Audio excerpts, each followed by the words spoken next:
Kumusta mga kalakwatsa? So, may lakwatsa ulit tayo ngayon. But for today, I'm here na sa Davao International Airport.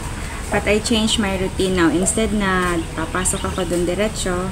So, I decided na, because may time pa ako, time check, it's 6 a.m. in the morning. So, ang flight ko is, 9:30.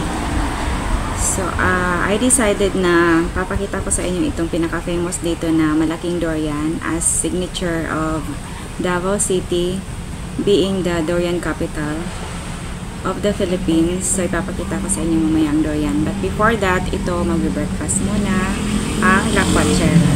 So, kain muna tayo before tayo papasok sa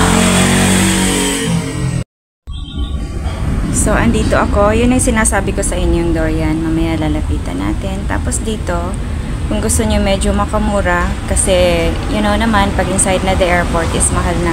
So, meron din dito parang maliliit na restaurant. Meron dyan mga pasalubong at saka ito. For breakfast, ito yung in-order ko. Black coffee lang at saka ito. Chicken pastel daw ito. Chicken salami at saka egg. So, ito yung breakfast natin for today.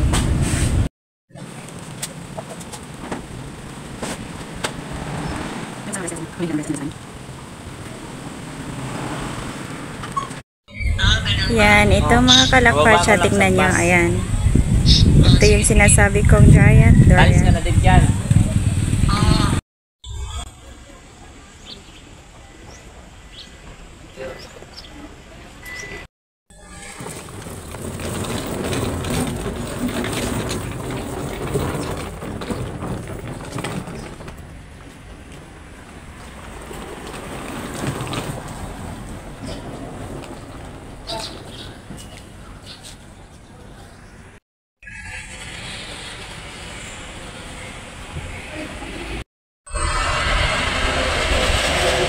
Tayo sa labas ng Davao International Airport. Then, ito. Papasok na ako. Then, I will show you the travel process dito sa Davao going to Manila.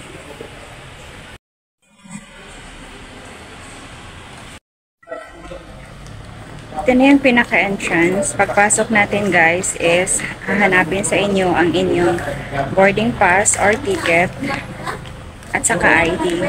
Yung ating, kung may boarding pass na kayo, mas maganda. Kung wala, yung ticket na lang at saka ID. Ayun, nakapasok na tayo. So, ito na yung first one. Yay! Welcome to Davao International Airport, or otherly called Francisco Bangoy International Airport. Ito guys, meron na silang pa-Christmas decor. So, ang first tax counter dito sa Davao. Tapos, ito na yung mga check-in counters. So, ito guys, nagbayad na ako ng travel tax. All we need is yung passport, kailangan nila. Tapos, yung ticket at saka, of course, yung bayad. 1,620 for the tourist. Ito yung rate nila. Depende, merong full, standard, reduced, privilege, at saka sa mga child, iba din yung bayad. So, kailangan natin ng resibo kasi kailangan yun while we check in for Manila to Hong Kong.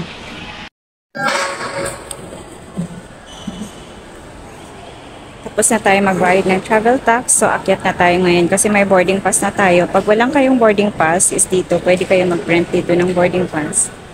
Then, doon. Tapos, i-check in. Then, kasi may boarding pass na ako, diretso na ako sa taas.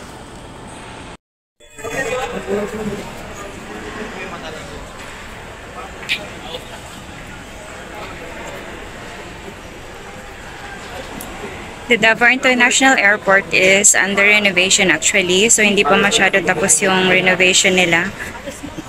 So, pero malaki-laki na rin yung natapos dito sa front. Kasi dati nakaka-cover lang ito. Eventually, gaganda na talaga ang aming airport dito sa Davao.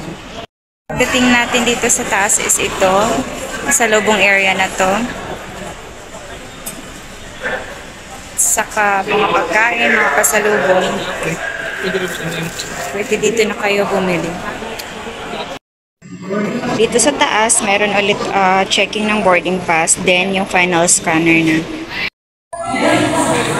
More pasalubong area dito. Ayan, may pomelo, mga sweets. Tapos, andun na yung pinaka-final scanner. Hindi na tayo pwede mag-video. So, pagkalampas natin ng final scanning area, dito na yung mga boarding gates. Doon sa kabilang side is ang boarding gates ng AirAsia at saka Philippine Airlines. At dito naman po yung sa Cebu Pacific. Meron sila ditong water dispenser, hot and cold pag kailangan nyo. At saka of course, mga charging stations.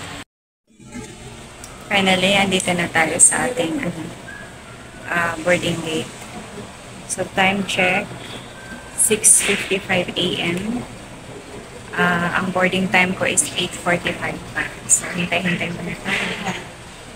Saka magcha-charge din ako ng phone ko. Ito ang loob ng Davao International Airport.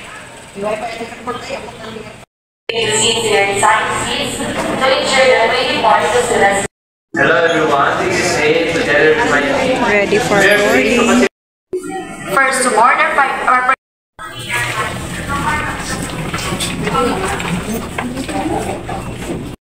JF.